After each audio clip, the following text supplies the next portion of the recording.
Project Creator is proudly hosted on Anchor.fm. If you haven't heard of Anchor, it is the easiest way to make a podcast. First of all, it's free. There are free creation tools to help you record and edit, and Anchor will distribute your podcast for you to Spotify, Apple Podcast, and so many more. Best of all, you can make money from your podcast with no minimum listenership. It's everything you need to make a podcast all in one place. Download the free Anchor app or go to Anchor.fm to get started on your podcast today.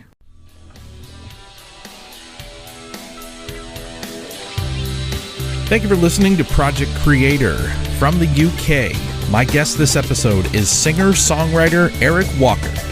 Eric joined me to share his journey from being a self-taught musician, singer, and guitar player who put in the work to learn, grow, and build himself into an award-winning professional working artist and being recognized for his unique blend of British folk, contemporary pop, rock, and even country music influences. You can hear all of Eric's music on his Spotify page and follow Eric's journey connecting with his growing fan base on Instagram, both of which you can find in the episode description. If you'd like to be a guest on the show and share your creator journey, please get in touch. And if you'd like to hear exclusive behind-the-scenes conversations with my previous guests, I invite you to visit the Patreon link below, and of course, I appreciate your support. And Eric, thank you so much for joining me tonight on Project Creator. How are you, sir? Yeah, I'm very good, thanks. How about yourself? I'm doing quite well. I appreciate you taking a long night. Now, where are you? I know you're in the UK. I'm in New York. Whereabouts are you? So I am in Hampshire in the UK, so just about an hour outside of London, near the south coast. Outstanding. Then I understand, so it's roughly 1 o'clock in the morning out where you are now. I hope you haven't had too long of a day. So I am keenly interested to talk about your music and your growing career here as a singer, a songwriter, an artist, a musician. But I certainly would like the opportunity to kind of just give you the floor to introduce yourself. Tell us who you are. What do you do? Where did you come from? Who is Eric Walker? Yeah, sure. So I am a singer-songwriter based in the UK. I've been writing music now for about the past 5 years, and released my debut single back in 2018. Wanted to get into music from a very young age. I was always really interested in music and listened to a lot of what my parents were listening to. So they were listening to like The Cause, Eric Clapton, Fleetwood Mac, quite an array of different people. Funnily enough, when I first wanted to be a musician as a kid, I actually dreamed of being in a boy band like NSYNC or someone like that, which was quite a funny thing to think of. And it was only when I was studying at university that I then really kind of got into my music, started to sing, discovered I've got a real talent for it, and then started writing songs and been releasing music ever since. Released about a dozen singles now, and currently got an album in the works at the moment. And obviously, this will be in the podcast description below. That's in the description below. The link to your Spotify, yeah, sure, as well as your Instagram account. I want to definitely talk a little bit about your musical style because I tend to be from a generation of folks that want to put a label on everything. And I'm learning as I move on and talk to more artists and more creators that doesn't work that way anymore. So if it's at all possible, how do you describe your style of music? Because I don't think the word genre even fits anymore. This is a bit of an interesting one for me because when I first started releasing music, I was very into folk and contemporary country in style. Love, for example, Luke Bryan, The Shires, First Aid Kit. I think they're all fantastic. So I was very influenced by them. Now, I find that whatever I write tends to depend on what I've been listening to at the time. And so I'd say more recently, I still have those elements of sort of contemporary country music in there, but I find that I've taken a more of a British spin on it, just by listening to a lot of British bands, people like Muse or Feeder, or even Coldplay as well. Those sorts of styles that have really kind of taken form in my music. I definitely picked up on some of those classic notes in tones in some of the various songs, that, especially like, for example, one of your singles that's out there, Move On. That felt very... I just can't find another word but classic. And it's interesting that you hit on influences like Eric Clapton and some of those, I guess, 70s types of things that your parents were listening to, because I think that you've kind of been able to capture a little bit of that and bring it forward into something that's a bit more modern. And I mean, and that's not something I hear when I'm popping around listening to different music in different places. What about the country aspect? Because I think for listeners in the United States, when the moment you throw that word country into it, it takes on a very specific, very harsh connotation. That country music is country music, and it's in the U.S. it's a very specific thing. How does that translate for you, and especially with the UK market and listeners out there? Can you help me define what the country aspect means from your perspective?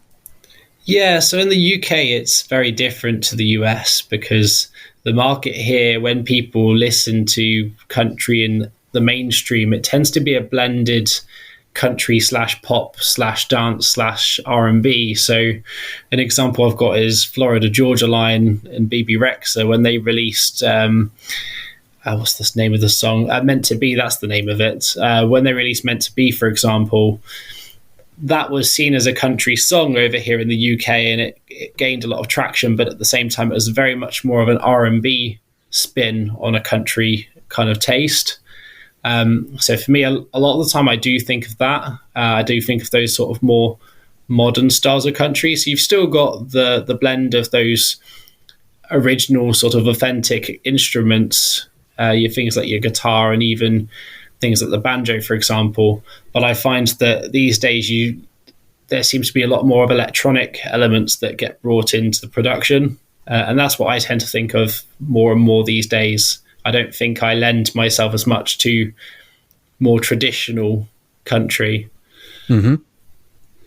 I think I was like, when I first heard about you and first started looking at your work, I again, because we're Americans over here, I went in thinking I was going to hear a certain thing.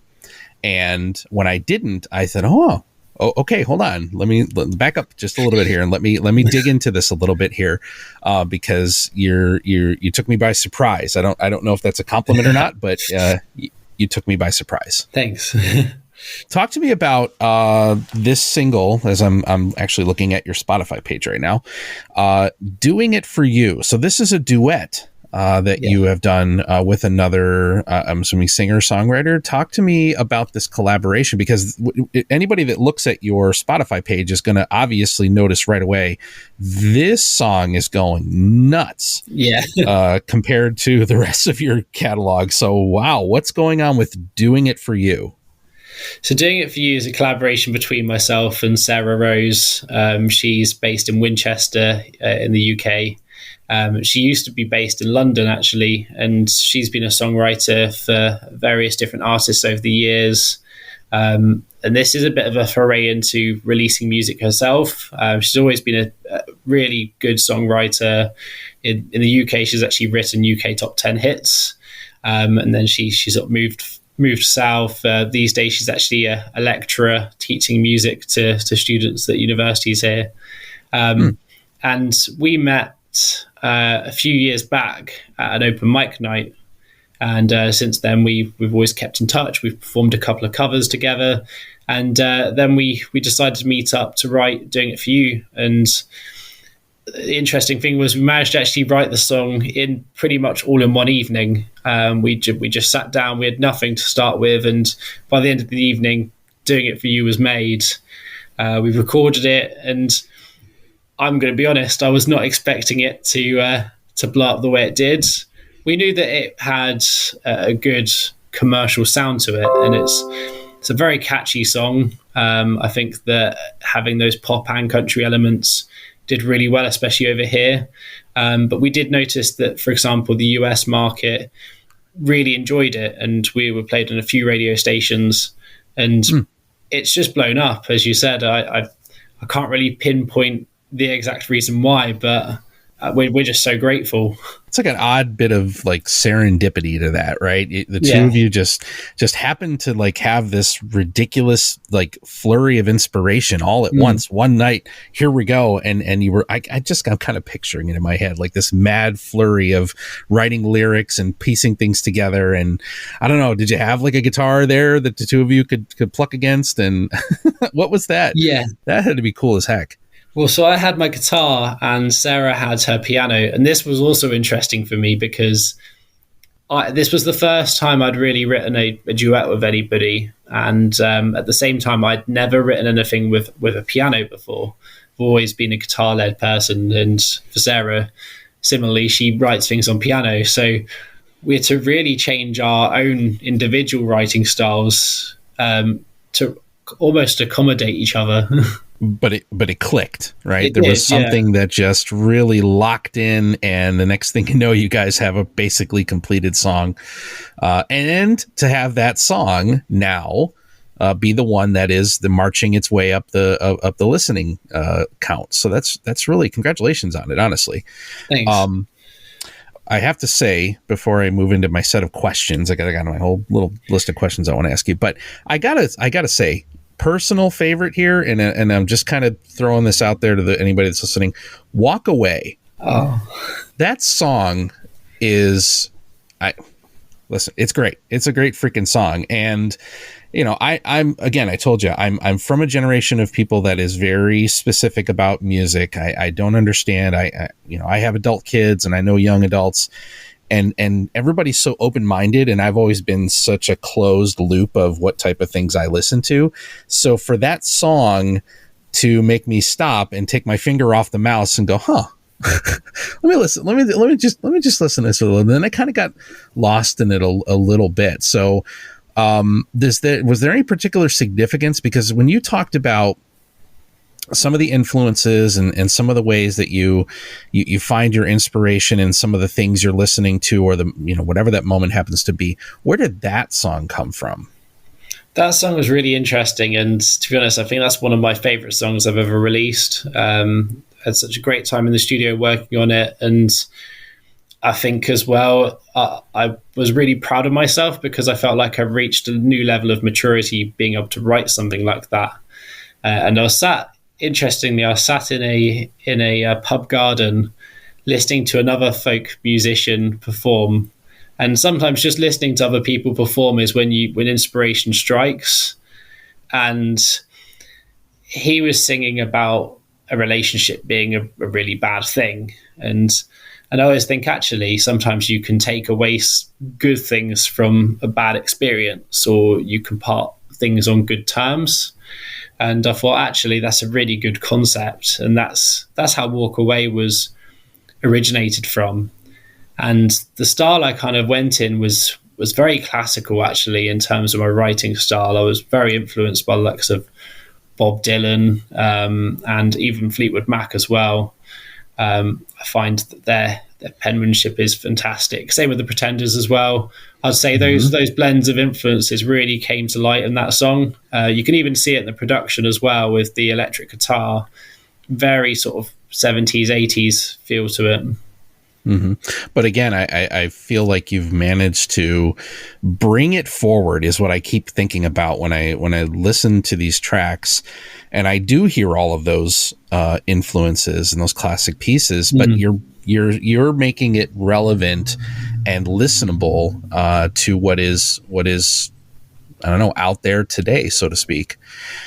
So talk to me about this process of getting started, right? You mentioned in the beginning that you have been a lifelong love of music, and you've probably had songs playing in your head from age 5, 6, 7, 8. I think I understand that.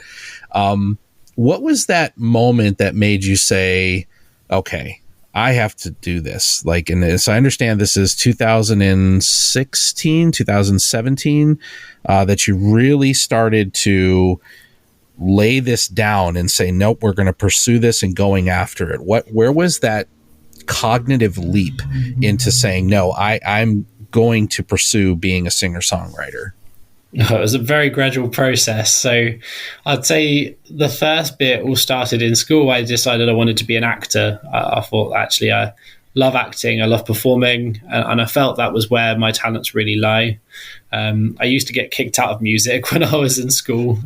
So at the time, I didn't think actually I was any good at it. I would just mess around. But actually, I think the problem was that it just wasn't capturing me at that point, the sort of the lessons and stuff like that.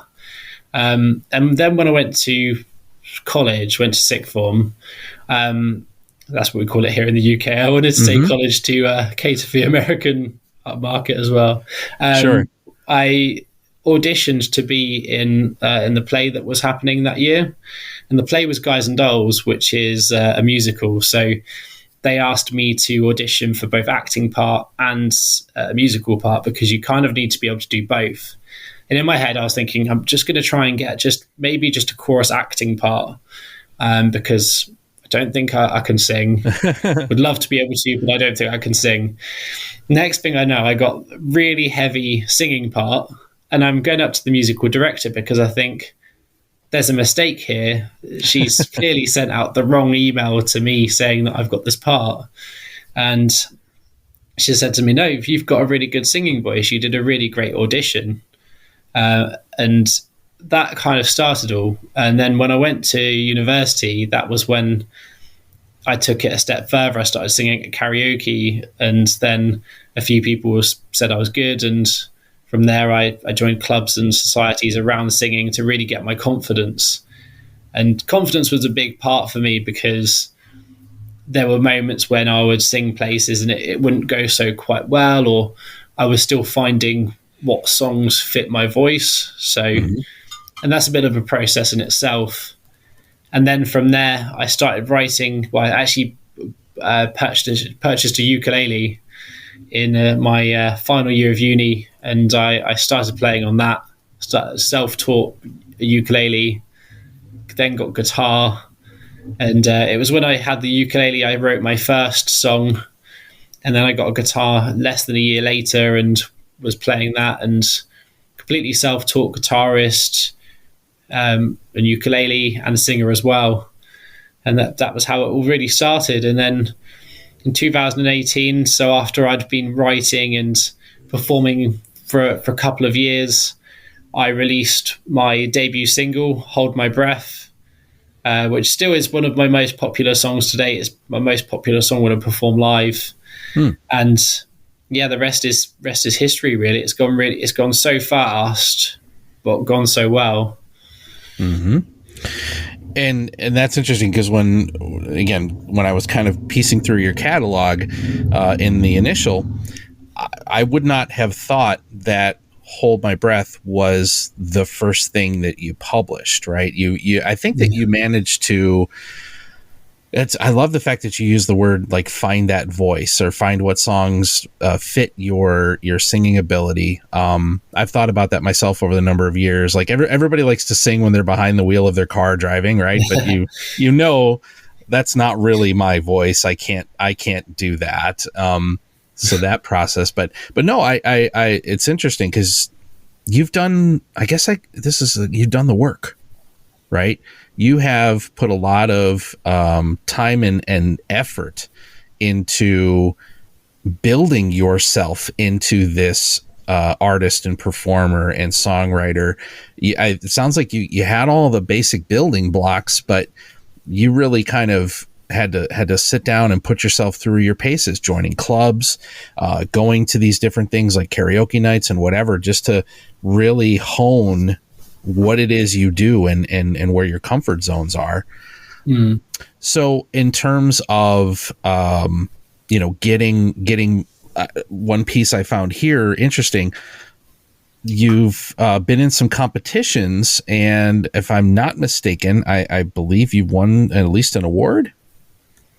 Yeah, so this was a couple of years ago. I released my EP, Canyons and Highways, and that was such an exciting time for me, having something in a physical copy, because obviously this day and age everything's so digital. But I Yeah. think when you release something that you've got a physical copy of, there's something so special about it. And you do a launch show, you sign copies and give them to people, and that's I think that's nothing's more special than that in the release catalog than having something physical.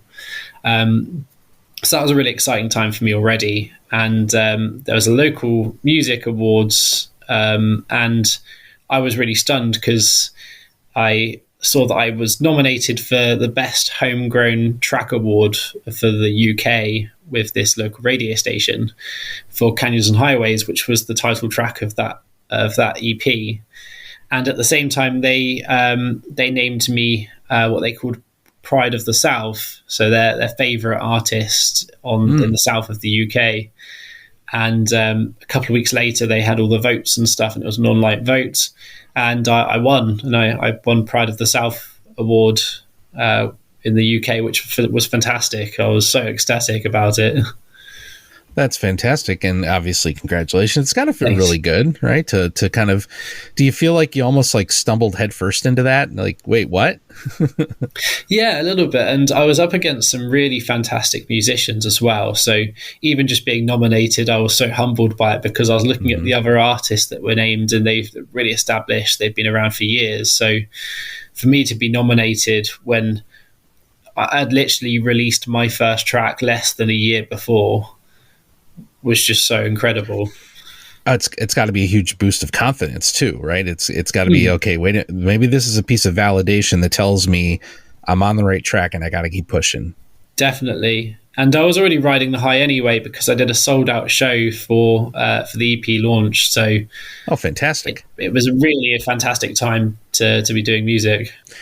So that's obviously a really great, right? That's a high moment for you. Yeah. One of the things I always like to ask my guests is to contrast that, and ask you to be just a little bit vulnerable with me, and tell me about a time when it was tough. Tell me about a time when things did not quite go the way you expected them to. Ooh, this is a very tricky one, because I think with musicians, we can go through peaks and troughs a little bit.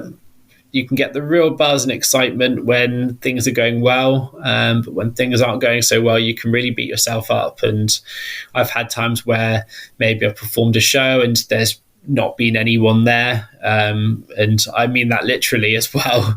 I have played shows where there's not been anyone in the audience, and yeah, that is really disheartening. When you're literally playing to either bar staff or the sound person, and I think those are the tough ones.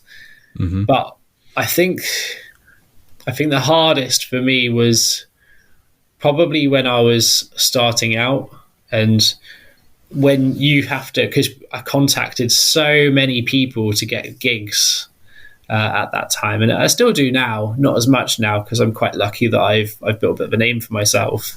Mm-hmm. But when you're doing so much marketing, so many emails, and you don't hear back, it can be really disheartening. And I think when I first started out, that was the hard thing, was to get past that and keep going with it. And I'm glad I did.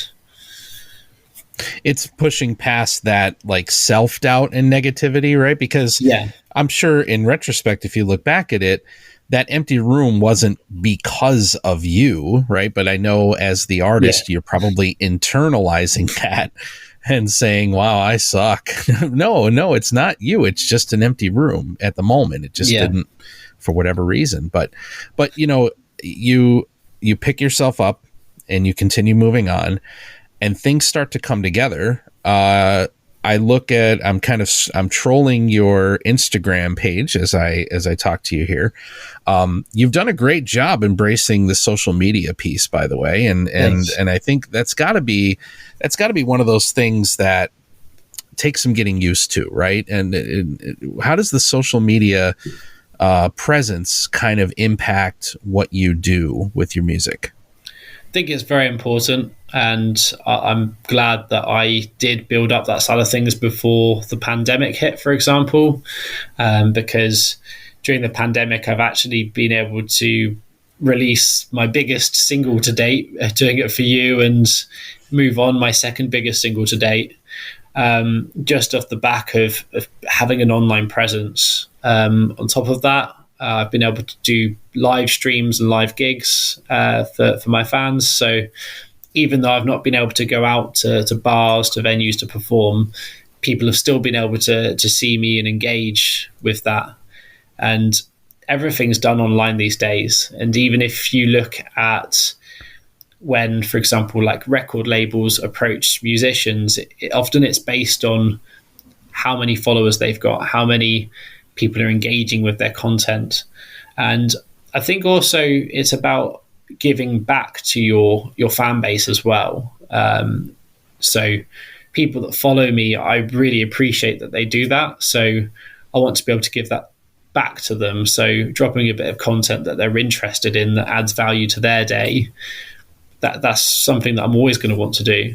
Mm-hmm. I was kind of trolling through some of those live streams, and you just jump right into it, man. Bust out the guitar, start strumming. I mean, it felt very organic. It just feels very natural. I obviously, we all work in this digital space, right? I'm a podcaster. I'm in a digital space. I'm a YouTuber. Okay, fine.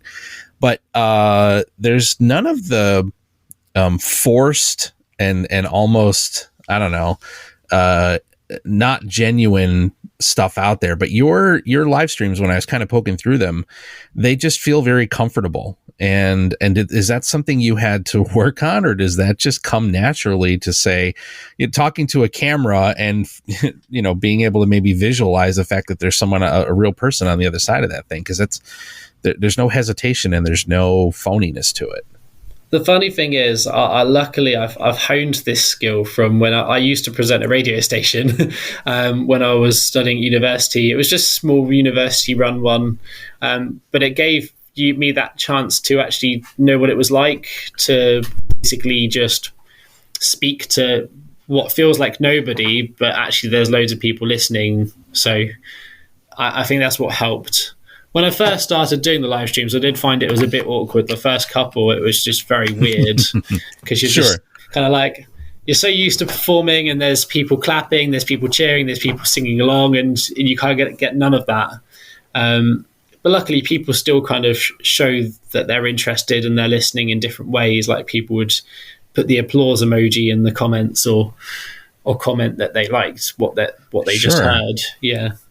Another piece of it too is, as I kind of look through and how much of a the word I get stuck on a lot is like, how much of a one-man band are you, right? Because you're starting out and you're making your music, right? You're the one that has perhaps your notepad, your sketch pad, you've got your guitar, you're working out lyrics, you're working out chords and progressions and changes, but when it comes to putting together the actual track, there's certainly got to be a difference between that very first one that you released versus where you are now with your newer music. So what was that process of logistically being able to produce album quality, commercial music that can be released?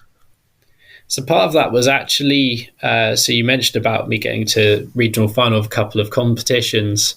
So that was actually a big part of it. And I entered Open Mic UK, which is a very big music festival over here in the United Kingdom, actually. And we've had quite a few artists that have won it that have ended up being international.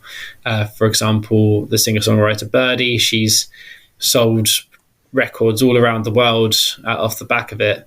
And I got to the regional final of that and was basically spotted by their development program run by Future Music. And they offered not only just studio time, but also wisdom from big people in the industry, A&R people, all those sorts of people, even vocal coaches.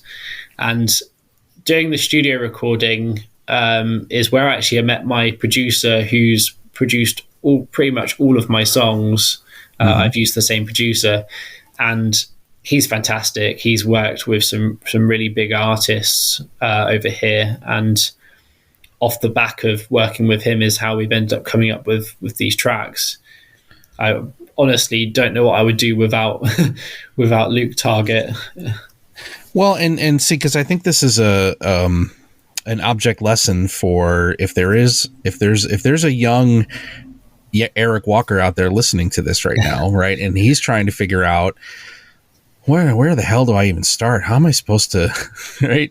What do I studio time? That's nuts. That's hundreds of dollars an hour, hundreds of pounds an hour. How do I do that? But it sounds to me like, again, I said this earlier, you put in the work to build yourself up and learn your craft and teach yourself the basics that you needed to, so that when you put yourself in front of someone who has the power to make things happen for you, you obviously hit the right note. Hopefully, yeah, I think so. Well, yeah, right, we're off the ground. I was going to say, as you said, though, it's all about putting in that graft. And the best thing to remember with studio time is don't hurry into it. When I released Hold My Breath, it's funny you said that actually you didn't feel like it was the first song I'd written. That's actually true. I released Hold My Breath, but I chose to release that as my debut single when I could have chosen a number of songs. And that was purely because I wanted to make sure I was recording the right track. So that's what I did. So that was like the right one for that moment. Definitely. And it was part for me. I was thinking, what song do I want to release that says, here I am, this is Eric Walker? And that was the song. That was definitely the song to choose. Mm-hmm. Mm-hmm. So what is next? What's the next step here now? We've got these singles are taking off nicely on Spotify and now the different platforms, right?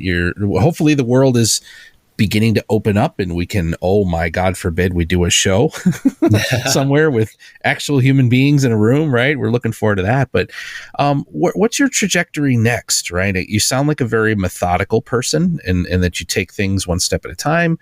What's the next step? So the next step is definitely the album. I'm recording it at the moment, hoping to release it early next year. And off the back of that, tour with it. I've never done a tour, and I think that it'd be a great chance to meet other musicians and support some fantastic bands and singers. Because that's how I really want to do it, is by going on tour. What I'll do is I'll reach out to musicians that are playing, performing in these different places I want to perform in, and just ask if they want a support act. Go that way. So that's the next step for me. In terms of the tour, it would be UK focused. And then a bit later on, once I've built my following a bit more, I'll then go international, depending which country wants me most. Exactly. Well, here we go. We got to build it one piece at a time. I think that's a fantastic strategy. Is that you say recording an album, so you're talking about like all new material for an actual album release as opposed to EPs and singles.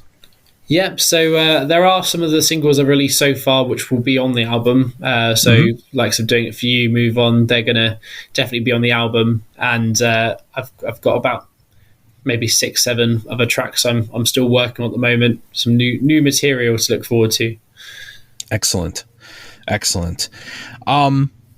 So I guess the last thing I want to ask you is talk to that young Eric Walker. Talk to that young female artist. Talk to that young person who's out there that is saying, man, I don't know.